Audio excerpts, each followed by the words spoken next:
South Carolina Senator Lindsey Graham was scheduled to be on this morning's edition of Meet the Press. Overnight, we received the unexpected announcement of the 71-year-old's death. We're joined by Meet the Press moderator Kristen Walker this morning. Kristen, good morning. Hi, Kirsten. Good morning to you. It is a somber day here in the nation's capital. Yes, Kristen, we know this would have been Senator Graham's 64th appearance on Meet the Press. How are you reacting to the news of the senator's passing? And talk about the legacy he leaves behind as a longtime lawmaker.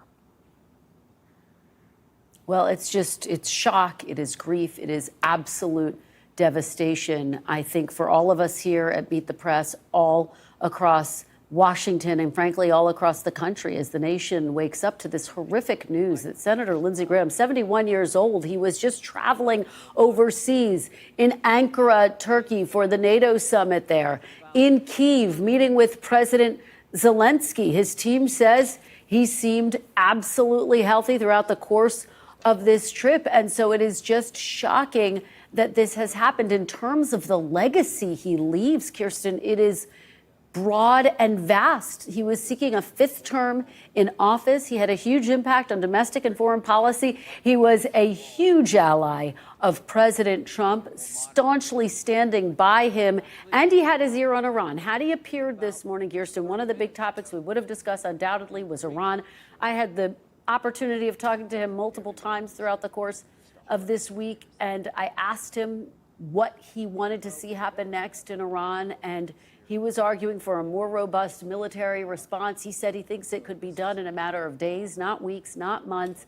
And so he was just one of the biggest voices in all of those critical debates here in Washington. So the question becomes, what happens without that voice? That's one of the questions we're going to explore with President Trump, who is going to join us this morning, Kirsten. We're also going to talk to Prime Minister Netanyahu. As you know, Senator Graham, also a staunch ally of Israel's as well. You said it, Senator Lindsey Graham would have been making his 64th appearance on this show, making him the second most frequent guest, second only to his dear friend, the late Senator John McCain.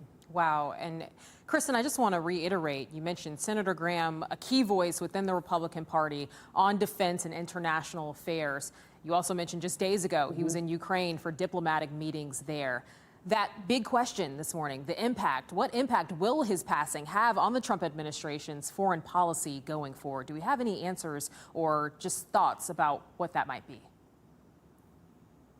Yeah, it's an open question because this is uncharted territory. He was someone who had the president's ear in all of these matters: Iran, Israel, Ukraine. In fact, he had just co-sponsored a bipartisan bill and gotten the president on board with supporting it that would have cracked down on people who were buying oil from Russia, basically applying more pressure to Russia. So that was part of our conversation. Undoubtedly, that legislation will continue to move forward in his name. What happens next, though? How will these critical conversations unfold without his voice? It is hard to know, but what we know is that one of the most hawkish members of the Senate has left us, and who will replace him, still an open question. The governor of South Carolina is able to replace a temporary replacement, and then there will be a special election ultimately to replace him. It's a reliably red seat, so hard to see it